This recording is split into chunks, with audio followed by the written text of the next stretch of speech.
네, 오늘은 우리 세 번째 표징, 열린 무덤과 죽은 자의 부활이라고 하는 부분을 같이 나누기를 원합니다. 오늘 사건은 매우 중대한 사건임과 동시에 기독교 신앙의 핵심을 담고 있는 내용이라는 점을 미리 말해두고 싶습니다. 우리는 이제 아마 오늘 이 내용을 다 할 수 없을 겁니다. 다음 주까지 할 건데요. 그 내용으로 들어가기 전에 몇 가지를 주목을 해야 되는 것이 있습니다. 첫째는 뭐냐면 마태가 이 초자연적인 현상을 나열하는 순서가 있습니다. 이게 마태의 순서인데요. 이 순서에 주목을 해야 되고, 두 번째는 예수님이 죽으실 때 무덤이 열어졌잖아요. 근데 무덤이 열어지고 난 다음에 그들이 바로 일어나지 않습니다. 예수께서 부활하시기 전까지는 무덤이 열리고 잠자던 성도들이 일어났는데 그들은 살아났다는 얘기예요. 그런데 언제까지 그들이 웨이팅을 하냐면 주님이 부활하실 때까지 웨이팅을 해요. 그러니까 시간적으로 말하면 36시간 후에 그들이 예루살렘에 나타납니다.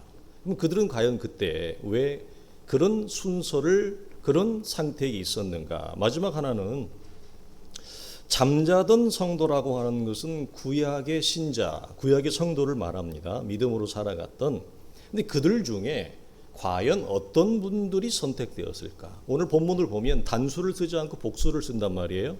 그러니까 여러 사람이, 본문에도 보면 많은 성도가 일어났다 표현되어 있잖아요. 어떤 분들이 선택되어졌을까? 그리고 또 하나, 다시 살아난 이 구약의 성도들은 나사로의 경우처럼 다시 죽었는가? 아니면 그리스도와 함께 하늘로 올라갔는가?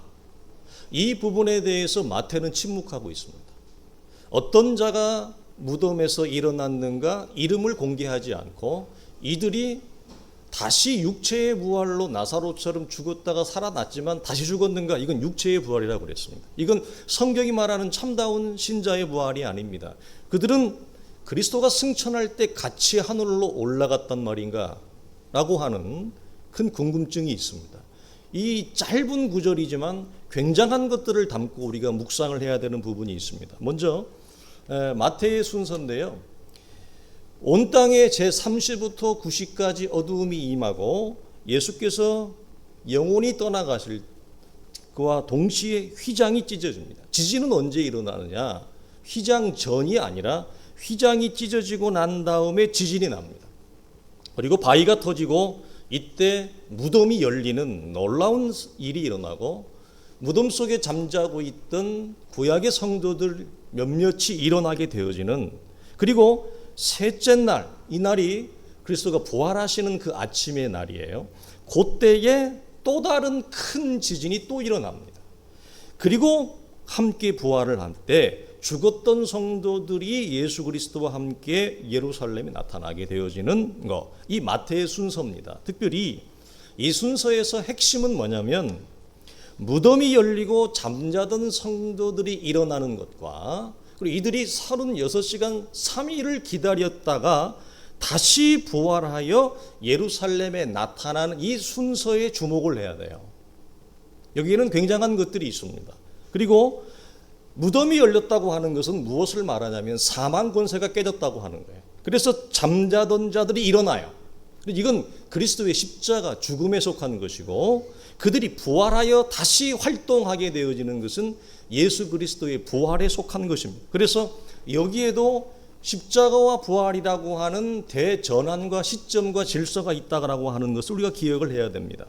자, 이 모든 과정이 일어날 때 지진은 두 번 일어나는데, 지진은 마치 대관식의 나팔 소리처럼 만왕의 왕이 숨질 때 한 번 일어나고, 그리고 다시 그가 살아날 때 또 다른 지진이 일어난, 이 지진의 규모가 더 커요.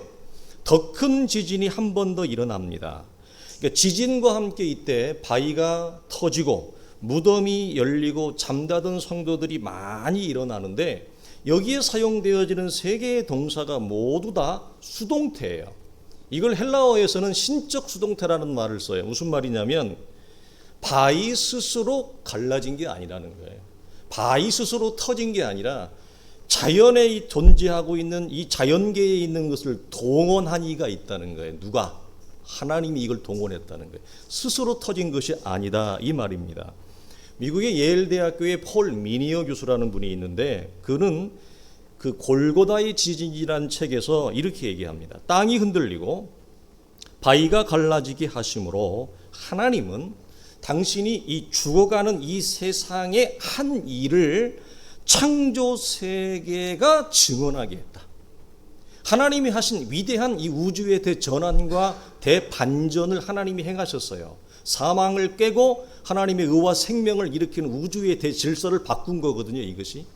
여러분, 이 안목을 가져야 돼요. 이게 그냥 죽었다가 살아났대 이 차원이 아니에요. 우주의 흐름과 질서의 판세를, 판도를 바꿔버린 겁니다, 이게 완전히.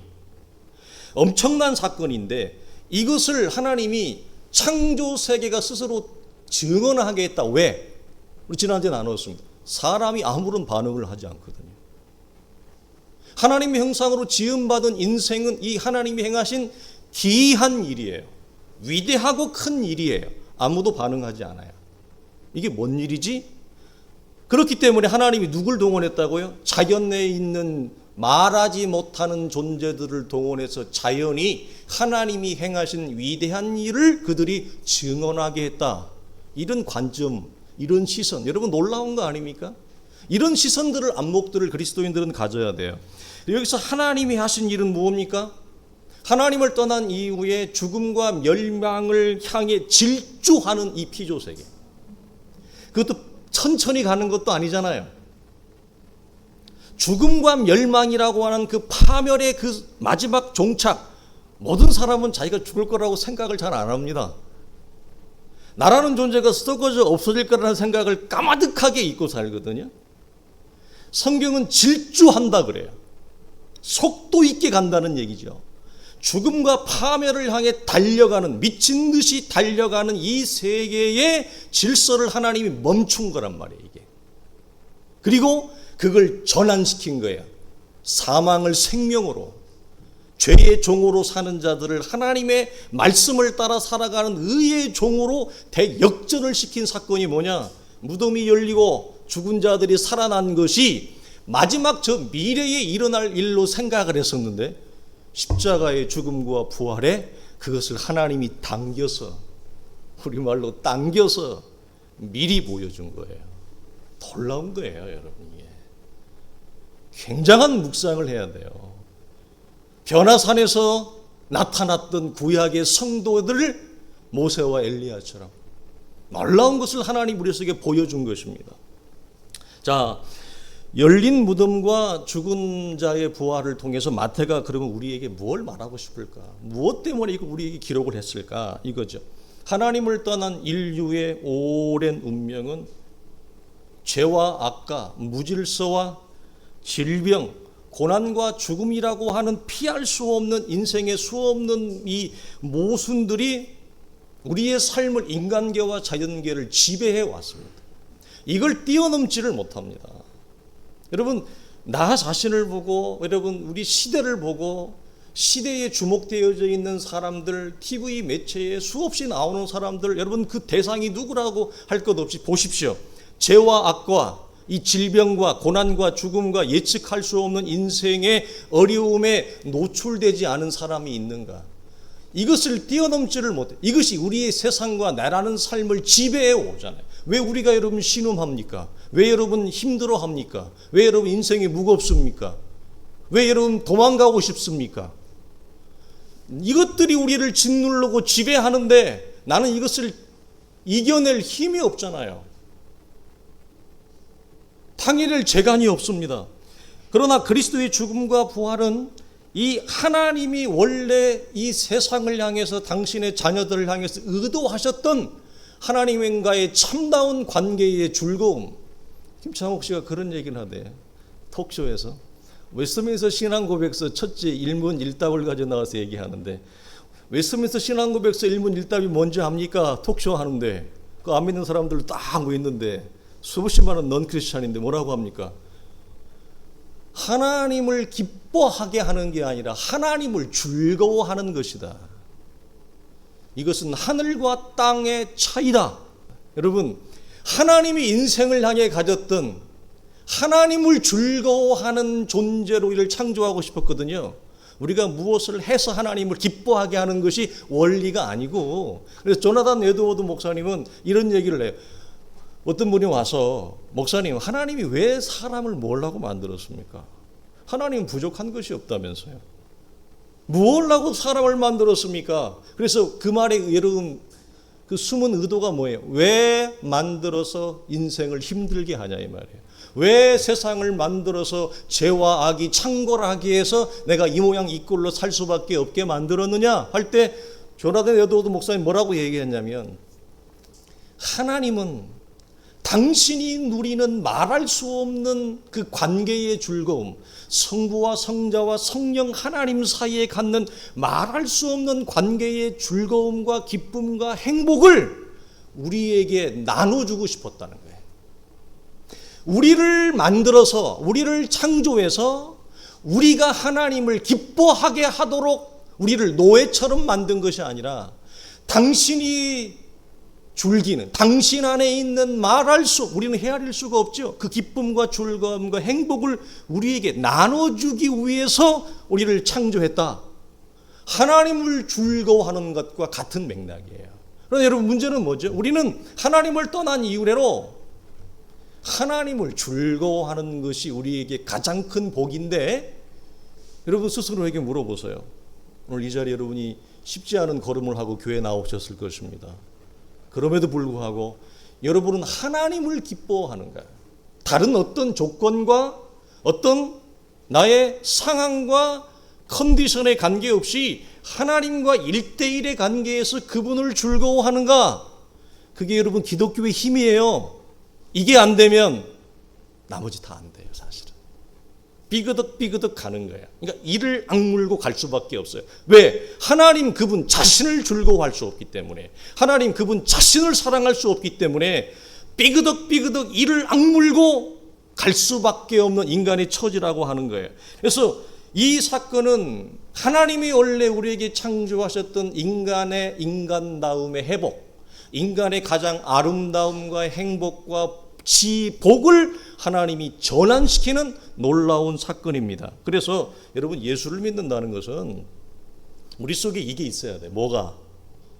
오늘 무덤이 열리고 죽은 자가 살아난 사건 같은, 십자가와 부활로 상징되어지고 대표되어지는 내 인생의 십자가와 부활 이전의 시대와 내 안에 십자가와 부활 이후에 이 분명한 마디가 내 인생의 여정에 있어요. 이것은 우주적인 시간표를 바꾼 거예요. 그럼 그 우주적인 시간표 안에 나라고 하는 존재의 시간표는 당연히 끼어 있는 거 아니에요. 그러면 내가 예수를 하나님의 은혜로 받아들이고 믿었다라고 하는 것은 우주가 시간표가 바뀌었다면 나의 인생의 시간표도 바뀌어야 되죠. 그것이 무엇입니까? 예수를 알기 이전에 살았던 십자가와 부활과 그 이후의 부활이 달라야 되죠. 마치 이것은 이런 겁니다. 죽어가는 자가 중환자실에서 살아났는데 어떻게 살아난 자의 그 시점을 모를 수 있단 말입니까? 치유할 수 없는 질병으로 누워있다가 기적적으로 어떤 이가 살아났습니다. 근데 그 살아난 자의 마디가 없다? 시점이 없다? 그 순간을 나는 모르겠다? 그리고 그 이전과 이후가 나는 없다? 이것은 여러분 다시 한번 생각을 해봐야 되죠. 우리 지난주 금요일 날 존 칼빈 목사님 뭐라고 그랬죠? 하나님의 말씀을 지식과 이론으로만 받아들이는 것은 내가 내 삶에 하나님을 얼마나 깊고 높고 크게 사랑하는 것은 전혀 별개의 문제다. 하나님의 말씀을 지식과 이성으로만 가지고 있는 자들은 항상 머리 위에 뱅뱅뱅 돌기만 한다. 무엇이 없다? 나의 삶에 실제하시는 하나님, 내 삶에 뿌리를 내리고 계시는 하나님을 만나지 못한다. 그거와 여러분 같은 겁니다. 우리는 이 지점에서 기독교 신앙을 이해함에 있어서 굉장한 도움을 주는 두 시대의 전환을 우리가 묵상해야 돼요. 신약은 구약도 마찬가지지만 두 시대가 있습니다. 두 시대는 뭐냐? 옛 시대라고 하는 거예요. 그리고 다가올 시대라고 하는 두 시대가 있습니다. 여기서 옛 시대는 뭐냐? 그리스도의 부활 이전의 시간대예요. 그리고 다가오는 장차 올 그 시간은 그리스도의 부활 이후의 시간을 다가오는 시대, 완성될 시대라고 얘기해요. 여러분이 양육을 할 때 배웠던 내용으로 익숙하게 전하면 바울 사도는 이 옛 시대를 죄와 사망이 통치하고 죄에게 종로로 타는 썩어짐의 시대라고 하는 차원에서 뭐라고 그랬죠? 사도는 이걸 육체라 했습니다. 그리고 부활 이후에 의와 생명이 통치하는 하나님의 말씀의 다스림이 있는 이 시대, 성령의 인도함을 받고 성령의 통치함을 받는 이걸 영이라 했어요. 그러니까 육체에 해당하는 옛 시대와 영에 해당하는 다가올 두 세대가 성경은 나눕니다. 그러면 이것이 우리 개인의 시간의 표에서도 예수를 알기 이전에 부활 이전에 옛 시대가 있고 그리스도의 부활을 이후에 하나님의 성령이 내 안에 당신의 전을 삼고 계시는 새로운 영의 시대가 내 안에 있어요. 그래서 바울은 로마서 8장에 성령의 인도함을 받지 않는 자들은 하나님의 자녀가 아니라 육체의 인도함을 받을 수 없다. 왜? 우주가 바뀌었다. 우주 속에 있는 너 작은 존재도 바뀌지 않았느냐. 근데 하물며 우리가 어떻게 다시 육체로 돌아갈 수 있겠느냐. 그럴 수 없느니라. 복음이 가지는 기독교의 신앙이 가지는 위대함이에요. 우리는 인간 안에 있는 말할 수 없는 연약함과 아픔과 상처와 무너짐을 무시하는 게 아닙니다. 그걸 충분히 이해합니다. 왜? 말씀을 전하는 여기 있는 내 자신도 수없는 무너짐이 있고 아픔이 있고 상처가 있고 후회가 있기 때문에 이걸 이해하지 못하는 게 아닙니다. 그러나 문제는 뭐죠? 그것만을 근거로 그것만을 핑계로 그것만을 이해함으로 갖고 있으면 복음이 얘기하는 기독교의 신앙의 담대함과 능력과 영향력은 믿음으로 이 땅을 살아갔던 자들의 삶은 우리가 이 땅에서 한 번도 경험하지 못하는 거예요. 그럼 기독교는 맨날 그렇게 쓰러지고 넘어지고 자빠지고 휘청거리고 헉헉거리고 그렇게만 이 땅을 살다가 끝나버리는 것이 기독교의 믿음이고 신앙이냐? 아니죠. 그럴 수가 없죠. 그러면 어떻게 사도 바울이 로마서 1장에 복음은 구원하시는 하나님의 능력이라는 말을 써요. 복음은 능력이에요. 성령의 능력을 덧입는 거예요. 그러니까 내 형편과 내 처지만을 바라보면 우리는 항상 넘어질 수밖에 없어요. 할 수 있는 게 아무것도 없어요. 여러분, 이 사도들은 이 옛 시대, 부활 이전의 시대를 지나가는 시대라 그래요. 이건 죽은 시대라 그래요, 성경은. 자, 많은데 두 개만 봅시다. 고린도전서 이 세상의 외형, 형적은 지나감이라 요한일서 2장 10, 이 세상도 그 정욕도 다 지나간다. 오늘 우리 읽었던 요한계시록 20장에 있는 말씀도 첫 것은 다 지나가느니라. 여러분, 골로새서에서 사도 바울이 우리를 향해서 왜 이 시대를 향해서 붙잡지 말고 만져지도 말고 맛보지도 말라고 하느냐, 이렇게 얘기해. 이 모든 것들은 썩음으로 돌아가기 때문에 그렇다. 썩어짐으로 가는 것들을 붙잡고 있지 말라. 썩어질 것 가지고 그것을 생명으로 여기고 보화로 여기고 보석으로 여기고 내 인생의 참다운 가치로 여기고 붙잡고 있는 것처럼 어리석은 인생이 없죠. 그러니까 사랑하는 성도들이 우리가 적지 않은 힘든 삶을 살아오면서 여러분에게 달라붙은 수없이 많은 상처들이 있습니다. 아픔들이 있죠. 원한과 분노, 원망 같은 것들을 여러분 붙잡고 있지 마십시오. 특별히 여러분 예수 믿기 이전에 내 안에 달라붙은 수없이 많은 삶을 살아오면서 어떻게 인생에 상처가 없고 아픔가 없고 원망이 없고 분노가 없겠어요. 수없이 내 안에 달라붙은 것들이 있죠. 그런 것들을 여러분 지금까지 붙잡고 있지 마십시오. 다 그것들은 그리스도 안에 다 지나간 것들이고 죽어야 되는 것들이고 사라져야 되는 것들이에요. 특별히 사람과의 관계에서, 특별히 부부관계, 누구보다도 친한 관계성에서 사랑과 원망과 상처가 제일 많습니다. 이런 것들은 그리스도 예수 안에서 여러분 아직까지 이런 것들을 껴안고 묵상하고 있는 것은 내 신앙에 아무런 유익이 없습니다. 다 지나간 것들입니다. 껴안지 마십시오. 묵상하지 마십시오. 이제 우리가 깨어날 것은 그리스도고 우리가 묵상할 것은 내 안에 상처를 묵상하는 것이 아니라 하나님의 진리와 성령의 역사를 묵상해야 돼요. 정작 묵상해야 될 것들을 묵상하지 않고 나에게 서운함과 나에게 상처와 원한과 분노를 일으켰던 그 존재를 묵상하는 것은 부활 이후에 새로운 시대를 살아가는 우리의 신앙의 걸음에 아무런 도움을 주지 못한다. 그러면 이 두 시간의 개념이 오늘 사건과 어떻게 연결되어지느냐? 그리스도의 죽음과 부활을 통해서 주님은 옛 시대에 속한 죽음을 공식적으로 끝내버린 겁니다. 이걸 선포하는 순간이에요. 우주의 대나팔을 짜자잔 부는 거예요. 죽음의 시대가 끝났다. 죄와 사망의 공포의 시대가 끝났다. 그리스도의 부활을 통해 보아라 이거예요. 구약에 너희들이 존중했던 그 믿음의 위인들이 여기 살아났지 않느냐. 이걸 가시적으로 보이는 거예요. 하나님의 생명의 새로운 질서가 이 시대 가운데 내가 살고 있는 주님 시대, 마태의 시대라고 하면 예루살렘이라고 하는 시간과 공간 속으로 미래에 완성될 하나님의 그 부활의 영광의 실체가 그들의 눈에 목도되어집니다. 이게 우리의 눈을 크게 하는 거예요. 죄와 사망이 의와 생명으로 전환되는 시대가 돌아왔다. 오랫동안 인류를 지배해왔던 죄와 사망의 정신 아니습니까? 죄와 사망의 정신은 딱 두 가지로 나타나요. 뭐냐? 자기밖에 모르는 거. 자기밖에 모르는 거. 첫 번째, 두 번째, 하나님을 거역하는 것. 죄와 사망의 정신이 어떻게 나에게 있는 줄 확인하느냐? 나이가 어리나 나이가 좀 드셨으나 이제는 뭐 환갑이 넘고 우리가 50 하면 지천명이라 그러잖아요. 하늘의 명을 깨달는다. 내가 이 땅에 태어난 존재의 목적을 깨달는다가 지천명인데 50이 넘어서도 자기밖에 몰라요. 그리고 하나님을 대적해요. 하나님을 밀어내요. 자, 이 조건에 있는 사람은 아무리 말씀을 들어도 시선이 좁을까요? 클까요? 좁을 수밖에 없어요. 왜 시선이 좁냐? 자기밖에 못 보기 때문에 그래요. 하나님의 나라를 못 봐요. 안 보이는 걸 어떻게 해? 이 사람의 시선에서는 나라고 하는 인생밖에 안 보여요.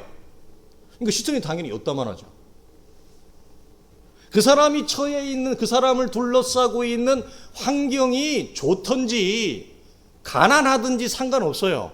자기만 보는 사람은 시선이 항상 요만해요. 국가의 지도자나 리더는 자기만 도모하는 사람이 국가의 지도자가 되면 어떻게 될까요? 나라가 망합니다. 목사가 자기만 도모하는 목사가 목회를 하면 그 교회 어떻게 될까요? 그 교회는 영적으로 어두워지고 시간이 가면 쇠퇴합니다. 저는 이걸 한 30년 목회하니까 이것들을 많이 봅니다. 이제는 제가 거쳐왔던 교회들을 통해서 봅니다. 그래서 왜 리더는, 지도자는 하나님을 왜 바라봐야 되는지. 이래서 그렇구나. 이래서 이렇구나. 여러분, 중요한 사실이에요. 온 세상을 오랫동안 육체가 지배해왔던 인류가 하나님의 영의 다스림과 영의 인도함을 받는 충만함의 시대가 열어진 거예요. 오늘 이 사건을 통해서. 그러니까 오늘 본문은 이 우주적인 대질서의 전환을 공식적으로 선포한 거고, 어둠과 지진과 바위가 터지는 현상은 하나님 모은 거예요. 하객으로 동원시킨 거예요. 얘네들을. 왜? 하객으로 동원할 인간이 없어서. 하나님의 마음이 오죽하겠어요. 하객으로 동원할 인간이 없다고요. 그래서 바울이 뭐라고 그랬다면, 모든 사람이 죄를 범하였음에 하나님의 영광에 이르지 못한다는 말을 여기에 접목하면 하나님이 하시는 일을 아무도 가늠하지 못한다. 그럼 우리는 이렇게 물어봐요. 그럼 하나님은 내 인생을 향해 사시는 일을 나는 가늠하는가? 나라고 하는 이 작은 가정, 나라고 하는 작은 인생, 아무도 나에게 주목하지 않고 아무도 나의 이름을 알아주지도 않지만 나라고 하는 작고 이 적은 존재인 나의 인생에서 하나님이 나에게 하시는 일에 대한 나는 간음이 있는가? 아직도 우리가 처한 환경과 조건만을 바라보면서 하나님 언제까지 이 환경과 조건을 바꿔주지 않으렵니까? 무엇은 없이 하나님을 사랑하고 하나님을 즐거워하고 하나님을 기뻐하는 이 근원적인 하나님과의 생명의 관계에 물줄기는 없이 하나님 언제까지 이 환경과 조건 속에서 내가 이렇게 살아가야만 됩니까? 하나님 이러시기입니까? 도대체 왜 그럽니까? 하나님이 나에게 그때 여러분 뭐라고 말할까요? 얘야, 너는 그 환경 속에서 나를 즐거워할 수 있냐? 얘야, 너는 그 조건 속에서 나를 여전히 즐거워하고 기뻐할 수 있느냐? 너는 내가 너의 그 악한 조건에서 내가 너의 힘이더냐? 묻습니다. 예수는 나의 힘이라. 그 조건에서 예수가 나의 힘이라. 힘이 안 되잖아요. 도리어 원망의 대상이잖아요. 원망이죠. 누구 말대로 이런 거죠. 하나님이라도 원망 안 하면 그럼 도대체 누구를 원망합니까? 하나님이라도 원망해야 되죠. 누구를 원망합니까? 참 공감 많은 말입니다. 여러분, 이것은 미래에 완성되어질 하나님의 나라의 부활의 영광을 현재라는 시간과 공간 속에 들어놓은 성경에서 말하는 공식적인 첫 사건입니다. 성경에는 죽은 자가 일어난 사건이 한 7개 나옵니다. 그들의 부활과 이들의 부활의 차이는 뭡니까? 나사로의 부활과 이들의 부활의 차이는 뭐? 그들은 전부 육체의 부활을 했습니다. 다 죽었습니다. 이들은 죽지 않고 올라갔습니다. 대부분의 성경신학자들은 이들이 죽지 않고 그리스도와 함께 올라갔다고 대부분 믿습니다. 그러니까 진정한 역사의 마지막 그 파루시아 종말의 마지막 그리스도의 재림을 통해 완성될 하나님의 나라의 부활의 영광의 실체를 이 안에 갖다가 이 현재라고 하는 시간과 공간 속에 하나님이 담겨놓은 거예요. 놀라운 거죠, 여러분. 그럼 이것으로 끝나느냐? 우리의 삶에는 이것이 없느냐? 아니에요. 이게 복음이 갖는 여러분 놀라움과 비밀이에요. 자, 이것은 어떤 우리에게 의미를 주느냐? 부활 이전의 시간에는 여러분 우리가 갖는 이 땅의 통상적인 시간표는 과거와 현재와 미래를 통해 내가 결정됩니다. 그러나 부활 이후에는 하나님이 미래에 완성하실 어떤 일이 있어요. 하나님이 하실 위대한 일이 현재의 나를 만들어요. 뭐라고요? 이 땅의 시간표는 과거와 현재와 미래, 내가 어떻게 살아왔고 어제 했던 일이 오늘날 영향을 주고 오늘 내가 그 하는 일에 대해서 결과가 미래에 나타나요. 이게 이 땅의 시간표예요. 부활 이전에는. 부활 이후에는 어떻다고요? 그리스도가 우리를 위해 행하실 부활의 위대한 그 일이 오늘 현재를 살아가는 내 시간과 공간 속에서 나라는 존재를 새롭게 한단 말이에요. 이게 복음이 가지고 있는 놀라움의 영광이에요. 모든 사도들은 이 비밀을 알았어요. 믿음의 선진들은 이 비밀을 깨달았어요. 자, 우리가 금요일을 나누면서 이런 얘기했어요. 초대교회와 중세교회와 현대교회로 근현대교회로 넘어오면서 개혁교회가 개신교회라고 하는 이 프로테스탄트라고 하는 장로교가 잃어버린 유산 중에 하나가 뭐냐? 여러 가지가 있는데 그 중에 하나, 하나님의 임재의 영광을 구하지 않는다, 현대교회는. 그리고 묵상을 잃어버렸습니다. 그러니까 묵상을 잃어버린 교회, 묵상을 잃어버린 성도들에게 할 수 있는 가장 손쉬운 그 운동과 힘을 북돋은 게 뭐였을까요? 성경을 읽게 하는 운동이었어요. 그래서 성경만 읽어요. 무엇을 안 한다? 묵상을 안 한다. 자, 여러분 이렇게 봅시다. 성경은 읽는 거잖아요. 근데 읽는 목적이 뭐예요? 왜 읽죠? 읽는 게 읽는 것으로 끝나는 것은 안 한 것보다는 낫죠. 그래도 박수를 쳐줄 수 있어요. 그러나 성경을 읽는 목적이 뭐예요? 하나님의 말씀을 듣기 위해서. 하나님의 소리를 듣기 위해서 성경을 읽는 거예요. 그러므로 성경을 읽는 것은 읽는 거가 아니라 성경을 듣는 거예요. 말씀을 듣는 거예요. 여러분은 말씀을 매일매일 읽으시면서 읽는 걸로 그치면 안 돼요. nothing이에요. 그러면 말씀을 읽으면서 그 말씀을 통해서 나에게 말씀하시는 하나님의 소리, 하나님의 음성을 듣는 거예요. 그래야 말씀을 읽어요. 말씀은 듣는 것입니다. 무엇처럼? 오늘 여기서 말씀을 듣는 것처럼 여러분이 개인적으로 1대1로 하나님과의 관계 독대하면서 성경을 펴고 읽는 것은 하나님의 음성을 듣기 위해서 읽는 겁니다. 그러므로 읽는 것은 곧 듣는 것입니다. 귀해요. 얼마나 복돼요. 그러니까 여기에서 말씀이 들려야 개인적으로 성경을 읽을 때도 들리는 거예요. 할렐루야. 이게 같이 연결이 된단 말이에요. 그러니까 실로암의 그 사건처럼 눈이 뜨이고 귀가 열리는 이 원시적인 이 열림이 나에게 열어지는 축복이 없으면 개인적으로 성경을 읽어도 맨날 읽는 것으로 끝나는 거예요. 그러니까 재미가 있어요, 없어요? 재미가 없죠. 차라리 만화책을 읽는 게 낫지. 우쭈무라 간조의 책을 읽는 게 낫지. 뭐 재미가 있겠어요? 읽기만 하니까 지치는 거예요. 읽는 것이 아니라 들으셔야 돼요. 그 은혜가 여러분 속에 있기를 바랍니다. 개인적으로. 여러분, 하나님이 부활 이전에 이 시간표가 어떻게 바뀌었느냐? 여러분, 이게 놀라운 건데 현재의 나는 나로 평가되지 않고 하나님이 나를 위해 미래에 행하신 일로 하나님은 나를 봐요.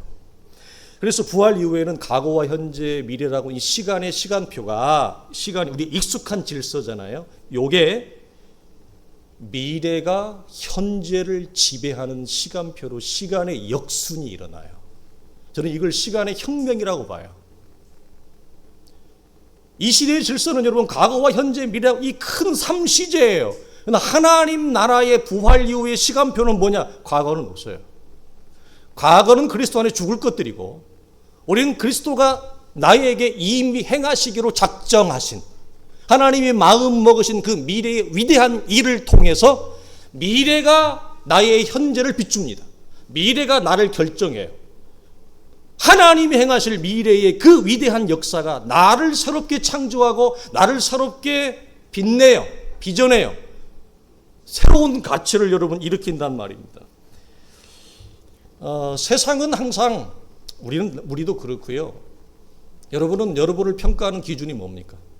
다른 사람을 평가하는 기준이 뭡니까? 그리고 그 사람에 대해 실망하는 이유도 전부 다 우리는 나뿐 아니라 우리의 관계하는 사람 그리고 실망하는 이유 자체가 그 사람의 현재의 모습만 보기 때문에 그렇습니다.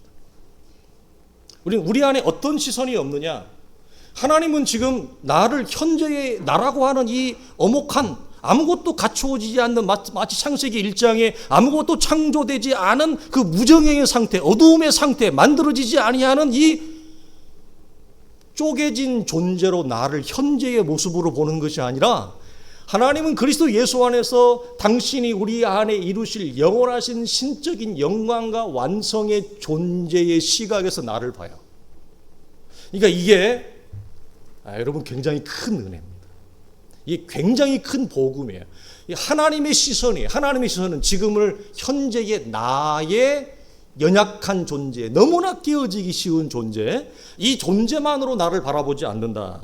그래서 하나님이 지금까지 내가 어떻게 살아왔고 하나님 그에 관심을 두지 않습니다. 그리고 아무리 발버둥을 쳐봤자 하나님 제가 이 정도밖에 안 됩니다. 아무리 살아보려고 애를 써도 사라지지 않는가?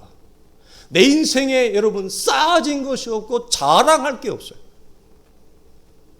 쉽게 얘기해서 내 인생에 여러분 올라온 언덕이 없어요. 내가 이 나이 되도록 뭐 했나 싶어요. 아무것도 한 게 없어요. 내 인생이 이 정도 나이가 됐으면 얼마나 발버둥을 쳤겠어요. 이 나이까지 여러분이 살면서 얼마나 여러분이 살아보려고 발버둥을 치고 이 힘든 세상에서 여러분 이를 악물고 살았잖아요. 그런데 그게 이게 현재 그것의 결과가 겨우 이거예요. 근데 하나님은 그걸로 나를 보지 않는다고요. 여러분 이게 큰 축복입니다. 그러면 어떻게 보느냐? 장차 완성될 존재의 시선으로 나를 본다. 에베소서 1장을 뭐라고 얘기해요? 영광의 찬송이 된 존재의 시선으로 현재의 나를 봐요. 하나님 우리를 우습게 안 봐요, 여러분. 누구만 우리를 우습게 보느냐? 사람만이 서로가 서로를 우습게 보는 거예요. 여러분 하나님은 나를 그렇게 안 보신다고요. 하나님의 영광에 찬송이 된 그 완성된 존재의 시선에서 현재를 본다 이 말이에요. 이게 무슨 말이에요? 미래가 나의 현재 속에 여러분 침투에 들어온 거예요. 에베소서 2장으로 얘기하면 그리스도와 함께 하늘에 앉힌 자의 시선으로 나를 본다라고 하는 거예요. 여기서 우리는 중대한 진리를 배우죠. 현재의 내가 나를 결정하는 것이 아니라 하나님의 미래가 현재의 나를 결정한다. 아마도 대부분의 성도들 우리 기도의 제목이어야 될 건데, 제가 여러분에게 공동체 전체의 기도 제목으로 내놓는 것은 하나님의 임재의 영광을 여러분이 구하고 그 안에서 반드시 살아계신 하나님의 영광의 빛을 경험해라. 이번 주에 금요일 날 이 부분을 한 번 더 나눌 겁니다. 너무너무 중요해서. 존 오웬 목사님 같은 경우 이렇게 얘기합니다. 우리가 예수를 믿어가면서 살아계신 하나님의 영광의 실체를 한 번도 경험하지 못했다는 것은 참 불행한 일이다. 이것은 우리가 신앙생활을 힘있게 할 수 없는 요인 중에 하나다. 이걸 존 오웬 목사님 그렇게 강조를 해요. 조나단 에드워드 목사님도 마찬가지예요. 드와이트 무디 목사님도 마찬가지예요. 수없이 많은 하나님의 사람들이 하나님의 살아계신 영광의 임재를 경험하고 기도하고 간구하라고 그래요. 근데 또 하나 문제가 뭐냐? 우리는 아마도 거의 모든 성도들이 동의할 것입니다. 부활은 철저히 미래에 속한 것으로만 여긴다. 부활은 미래에 속한 것만이 아니라 이미 내가 살아가는 현재의 나의 삶에 이미 침투에 들어와 있다는 거예요. 나의 현재를 지배하는 것은 과거가 아니라 하나님의 미래가 나의 현재를 지배한다는, 이게 하나님의 시간표예요. 이것을 놓치기 때문에 우리는 부활은 철저히 미래에 속한 것으로만 이해하니까 무엇이 없죠? 교회에서 배워서 들어서 알기는 아는데, 아는 것은 사실인데 그리스도의 부활이 내가 오늘 살아가는 이 무거운 삶의 현실에 아무런 힘을 주지 못한다. 아무런 영향력을 받지 못한다. 영향을 미치지 못한다. 하나님의 미래가 나의 현실에 아무런 연결점이 없다. 하나님의 은혜 따로 내가 살아가는 것 따로 이렇게 살아가는 거예요. 회복해야 될 것 중에 하나가 뭐라고요? 하나님이 우리를 위해 행하실 그 미래에 속한 부활이 미래의 일이 아니라 이미 내가 살아가는 현실 속에 들어와 있다. 자, 보겠습니다. 빌립보서 3장 10절을 보면 사도는 여러분 바울이 뭐라고 얘기하냐면 굉장한 이 간절함과 열망을 가지고 이 말을 하는 거예요. 내가 그 부활의 권능을 알고자 하여 뭐라고? 어떻게 해서든지 부활에 이르려 하노니 오직 내가 그리스도 예수께 잡힌 바 된 그거, 나에게 주어질 부활의 영광의 실제 하늘의 상, 이것을 내가 잡으려고 달려간다. 근데 달려가는 것은 나중에 달려가겠다는 거예요? 지금 달려가겠다는 거예요? 현재. 오늘 바울의 이 지금 여기라고 하는 이 현재의 걸음을 걷는 게 아니라 달려가게 하는 힘과 근거와 원동력은 바울의 현재의 모습이에요. 바울을 하실 하나님의 미래의 일 때문에 그래요. 미래의 일 때문에. 그러니까 부활은 미래가 아니라 지금 여기 내 속에 역사하는 거예요. 이게 대부분의 성도들이 놓치는 거예요. 이걸 감도 못 잡아요. 감도 못 잡아요. 그러니까 어떻게 나중에 부활은 죽어서 덧입을 고, 그리고 또 교리적으로 배워서 그리스도가 재림하고 영원한 새하늘과 새 땅이 완성되어야 될 때나 내게 성취되는 거야. 이렇게만 이해하잖아요. 그러니까 현실이 고단하고 힘들면 어떻게 보통 사람들이 얘기를 합니까? 빨리 하루빨리 고단한 삶을 마치고 부활 속에 들어가고 싶다. 이렇게 얘기를 하는 거예요. 미래의 부활이 현재의 부활과 아무런 연결이 없느냐? 이 말이에요. 사도들은 이것을 원동력으로 삼아요. 자, 많은데 로마서 8장 봅시다. 생각하건대 현재의 고난은 장차 우리에게 나타날 영광과 비교할 수 없다. 세 번역은 현재 우리가 겪는 고난은 장차 우리에게 나타날 영광에 견주면 아무것도 아니라고 나는 생각합니다. 자, 사도가 현재의 고난을 이기는 힘의 근거를 어떻게 두어요? 현재의 나에게 두어요? 아니면 미래에 나에게 임할 하나님의 영광에 두어요?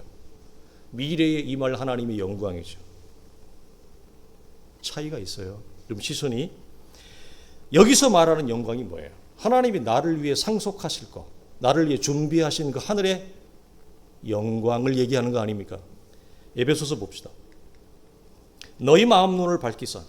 여러분 외우죠? 이제 제가 하도 많이 이 구절을 가지고 나와서 그 기업의 영광의 풍성함이 무엇이며 그의 힘의 위력으로 역사하심을 따라 믿는 우리에게 베푸신 능력이 지극히 크심이 어떠한 걸 너희로 제발 좀 알기를 원한다. 여러분 여기서 기업의 영광이란 뭐죠? 여기 이제 기업은 상속받을 거예요. 무슨 말인지 나에게 이미 확정된 거예요. 받을 수도 있고 안 받을 수 있고 그것이 아니라 그리스도 예수 안에 있는 자들에게는 이 하늘의 기업이, 나를 위한 기업이 상속자의 명단에 그냥 난 들어가 있어요. 이건 무슨 일이 있어도 받는 거예요, 내가. 그리스도 안에서. 근데 이걸 뭐라? 그의 힘의 능력으로 부활의 영광, 하늘의 상급, 이것이 너희에게 주어지기를 원한다. 그러니까 종합하면 성도에게 확정된 장래의 모든 영광은 지금 내가 살아가는 현재를 다 비추고 있습니다. 그러니까 이 원리와 시선이 우리 속에 열어져야 돼요. 그러면 저는 단언합니다. 우리 모두가 지금보다는 훨씬 더 아름다운 신앙생활, 멋있는 신앙생활 저는 할 수 있을 거라고 보고요. 그래서 그리스도 아래서 시선이 밝아지면 밝아질수록, 시선이 확인이 되면 될수록 주 안에서 견고하며 자로나오나 치우치지 아니하며 견실하게 주의 일에 더욱 힘쓰는 하나님의 사람이 됩니다. 자, 그 예로 이 시점에서 히브리서 목회자는 뭐라고 얘기하느냐? 믿음이 없이는 하나님을 기쁘시게 하지 못하나니 하나님께 나아가는 자는 반드시 그가 계신 것과 또한 그가 자기를 찾는 자들에게 상 주시는 이심을 믿어야 될지니라. 이 시점에서 히브리서 목회자는 믿음을 딱 가지고 나와요. 믿음은 뭐냐? 하나님의 존재가 분명하다고 하는 거예요. 그리고 그 하나님께 나아가는 자들에게는 우리에게 약속하신 그 성도의 기업의 영광의 풍성이 확정되어졌다라고 하는 거예요. 그것을 아는 자들, 그것을 믿는 자들 이해야 될지니라. 이것을 믿음의 내용과 재료로 삼지 않으면 하나님을 기쁘시게 할 수 없어요. 뿐만 아니라 하나님을 기뻐할 수도 없어요. 하나님을 기뻐함이 없어요. 하나님을 기뻐함이 내 영혼의 힘과 양약이 안 되는데 그 무엇으로 채우겠냐는. 자, 히브리서 11장을 살아간 모든 하나님의 사람들은 구약이라고 하는 시간을 여러분 살아냈습니다. 그렇죠? 우리보다 힘들었을 거예요. 우리가 안 살아봐서 모르죠. 아마 다른 걸 다 떠나서 이 대한민국 땅과 이스라엘의 광야, 사막이라고 하는 땅, 여러분 다른 거 다 떠나서 기후와 환경도 얼마나 힘들었겠어요. 그들이 여러분 구약을 살아낼 수 있었던 원동력이 여러분 뭡니까? 우리는 사막은 물리적으로 아니지만 우리 또한 이렇게 여러분 말을 토합니다. 내 삶도 목사님 광야입니다. 내 삶도 만만치 않습니다. 내 삶도 사막과 같습니다. 광야와 같습니다. 피장파장입니다. 우리 모두는 사실은. 여러분 그러면 그들이 그런 광야와 같은 인생을 살아낼 수 있는 힘의 원천이 무엇이었습니까? 배워야 되죠 우리가. 그래야 나 또 광야와 같은 내 인생을 살아갈 수 있는 힘과 원천을 여러분 소유할 거 아니에요. 뭘까요? 장래에 그들 속에 주어질 하나님의 영광 때문이었습니다. 이게 히브리서 11장의 결론입니다. 즉 미래의 영광이 구약이라고 하는 현재의 속으로 들어온 거예요. 여러분에게 물어보셔야 돼요. 나는 광야 같은 내 인생의 걸음길에서 믿음의 선진들이 열어졌던 그 미래에 주어질 나에게 주어질 영광과 성도의 기업과 확정되어진 그 내용이 나의 삶을 비추고 있는가? 비추고 있는가? 그들이 바라본 공통된 시선입니다. 자, 히브리서 11장 마지막으로 봅니다. 믿음으로 아브라함은 부르심을 받았을 때에 순종하여 장래의 유업으로 받을 땅에 나아갈새 갈 바를 알지 못하고 나아갔다. 이런 그가 하나님이 계획하시고 지으실 터가 있는 성을 바랐습니다. 약속은 두 가지로 주어졌어요. 뭐죠? 첫째, 실질적인 땅의 약속입니다. 아브라함이 처음에 약속의 부름을 받을 때는 이 땅이 하나님의 나라의 기업인 줄을 몰랐습니다. 눈에 보이는 가시적인 땅인 줄만 알았습니다. 믿음의 여정이 더해 갑니다. 그러니까 실제로 하나님이 주셨던 땅의 약속을 다 성취받습니다. 후손의 약속을 다 성취를 받습니다. 근데 나중에 아브라함이 뭐죠? 이것이 하나님이 내게 준 진짜 약속이 아니었구나, 상이 아니었구나를 알아요. 인생의 신앙의 후반부에. 그래서 땅의 약속과 자손의 약속을 받은 이 가시적인 약속을 통해서 이 안에서 아브라함이 뭘 보죠?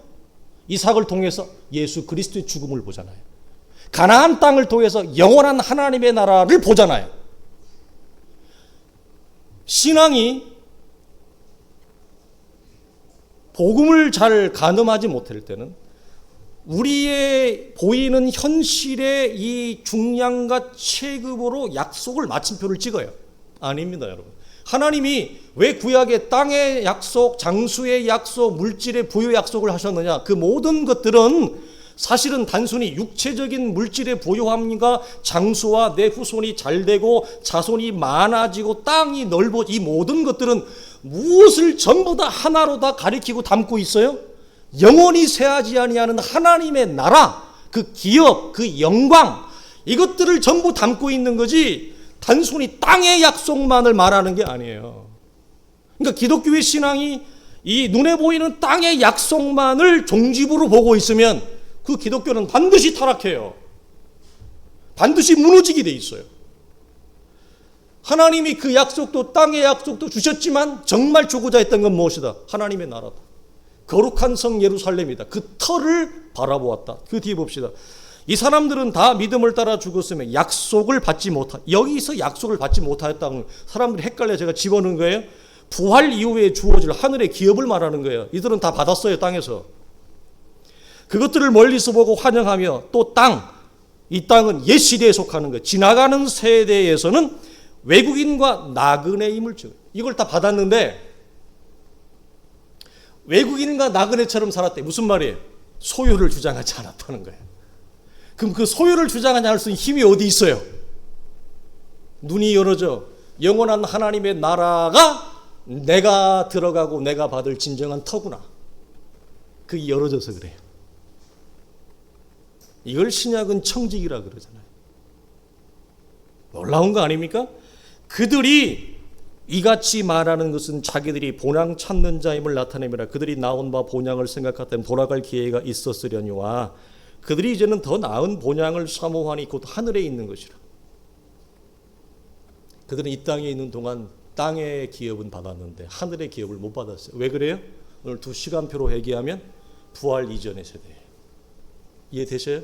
부활 이전의 시간표를 살아간 사람들이에요. 우리는 부활 이후의 시간표를 살아가는 사람들이에요. 그래서 성경은 원리적으로 얘기하면, 물론 현실은 다르지만 원리적으로 얘기하면 부활 이전에 살아간 자들보다 부활 이후를 살아가는 우리가 예수를 잘 믿을 수 있는 조건은 우리가 훨씬 많이 받은 거예요.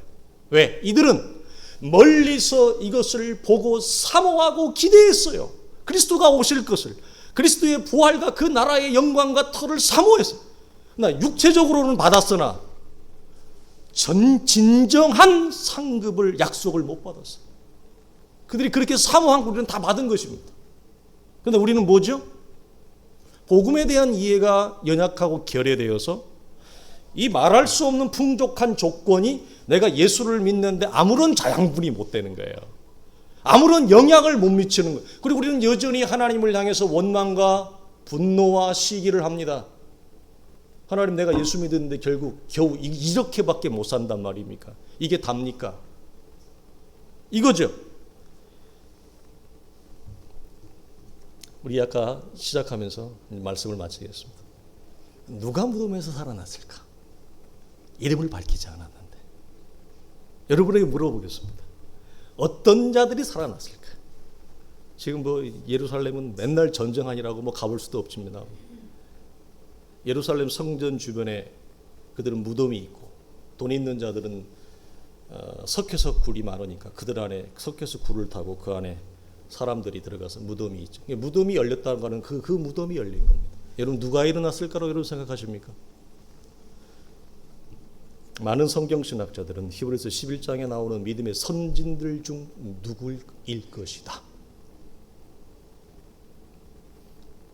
하나님의 약속을 굳게 붙잡고 믿음을 버리지 아니하고 그 구약이라고 하는 황폐하고 황량한 시대를 믿음 하나 붙들고 하나님의 약속 붙들고 살아냈던 그 믿음의 숭고한 선진들 중 누구들이 일어났을 것이다. 그리고 그들이 주와 함께 하늘로 올라갔을 것이다. 이렇게 여러분 봅니다. 사랑하는 성도들이요, 편하고 쉽고 안락함만을 추구하는 것이 지나치게 몸에 배어버린 시대. 무슨 말입니까? 조금만 어려우면 견디지 못하는 시대. 조금만 불편하면, 조금만 인생이 무거우면 분노가 터질 것 같이 팽창한 이 시대. 그래서 사역자가 되었든지 목회자가 되었든지 선교사가 되었든지 예수를 믿는 평신도가 되었든지 어떻게 하면 편하고 쉽고 안락한 삶을 기독교의 이름을 통해 내가 쟁취할 수 있을까? 그렇게 살아갈 수 있을까? 이것을 추구하는 시대가 아닙니까? 그런 시대 가운데서 여러분 교회를 세워나가는 것을 선택한 우리 성도들에게 저는 기도하는 것이 있어요. 하나님 이 시선을 열어주십시오. 장래의 영광이 밝아지기를 원합니다. 그 나라의 기업의 영광, 하나님이 미래의 나를 위해 약속하고 준비되어진 그 영원한 보장과 상급과 상, 그 미래에 속한 그 영광이 바울의 간구대로 열어지기를. 바울이 에베소서 1장부터 6장까지 장장마다 뭐 한다고요? 내가 너희를 위하여 간구하노라. 1장 끝. 내가 너희를 위하여 간구하노라. 2장 끝. 3장도 6장도 전부 이 기도를 해요. 여러분 초대교회를 평가하는 것 가운데 하나가 바울이 세운 교회 중에서 여러분 가장 성경적이고 건실하고 충만한 교회가 어떤 교회를 뽑는지 아세요? 에베소 교회입니다. 가장 시끄러운 교회는 고린도 교회. 그래서 고린도 교회는 고린도 전서 후서 16장 14장 양이 많은 거예요. 하도 말을 안 들으니까. 에베소 교회는 별로 할 말이 없어요. 성도들이 커뮤니케이션이 잘 되니까 6장으로 끝내버리는. 그런 에베소 교회에 바울이 매 장마다 무엇을 너희 영혼의 시선이 열어져 그 나라의 기업과 영광을 보기를 원한다. 우리 사랑하는 성도들이 이런 장래의 영광이 현재를 살아가는 우리의 걸음 속에서 이루어지길 주의 이름으로 축원합니다. 여러분이 현재의 고난이 미래에 주어질 영광과 좋게 비교할 수 없다라고 하는 이 은혜와 은총, 어려운 겁니다. 예수를 믿는 것보다 더 어려울 수 있습니다. 예수를 믿는 것이 우리의 힘으로 믿지 않고 하나님의 은혜로 열어졌다면, 우리가 부활 이후에 예수를 믿고 난 이후에 이 은혜와 은총이 여러분이 무엇을 해야 된다? 지난주 금요일날 모든 그 믿음의 사람들이 써놓았던 말이 다 하나로 뭐라고 모아집니까? 마음을 쏟아라. 하나님의 영광을 구하는데 마음을 쏟아라. 장래에 하나님 이 시선이 열어지는데 마음을 쏟아라. 그리고 마음을 쏟기 위한 구체적이고 현실적인 대가를 치를 준비가 너의 삶의 현실에 당신은 준비되었냐고 물어요. 그게 뭐예요? 헌금 많이 하라는 얘기가 아니라 내 삶의 자리에서 1대1로 하나님을 초대하고 하나님을 구하고 마음을 쏟을 그 공간과 시간을 너는 24시간 안에 너는 가지고 있느냐, 그걸 묻는 거예요. 근데 그걸 안 해요. 그 나머지는 어떻게 하냐? 일주일에 한 번 나와서 예배들이 그걸로 퉁친단 말이에요. 어떻게 신앙생활을 여러분 튼실하게 할 수 있겠습니까? 하나님께 마음을 쏟는 현실적이고 구체적인 시간과 장소를 내 인생에서 확보하지 않은 채 그 모든 것을 무엇으로 퉁치냐? 주일 낮예배에 와서 예배 한 번 듣는 걸로 퉁치는 거예요. 이까지 그 말씀 1시간 듣는 걸로 퉁치는 거예요. 어떻게 신앙생활을 건강하게 해요? 그건 제가 볼 땐 욕심이라고요. 불가능해요. 여러분, 한 주간 제가 어떻게 사는가 여러분 아시죠? 어떻게 사시는가 알죠?